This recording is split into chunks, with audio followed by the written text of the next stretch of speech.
2026 தர்ம சங்கடமான விஷயத்தில் சிக்காமல் இருக்கணுங்க.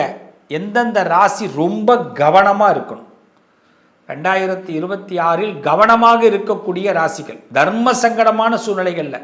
அப்படின்னா என்ன? வாயை கொடுத்து முதல்ல மாட்டிக்கக்கூடாது.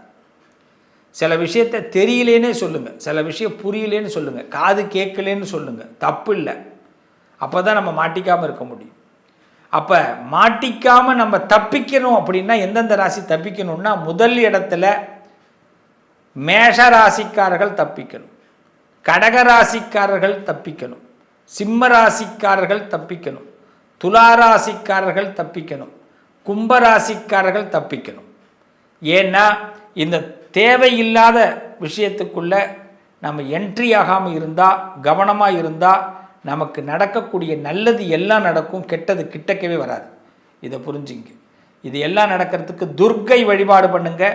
நிச்சயம் இந்த ராசிக்காரர்கள் மிக கவனமாக இருந்தீங்கன்னா துர்க்கை அனுகிரகம் பண்ணுவா, நல்லது நடக்கும்.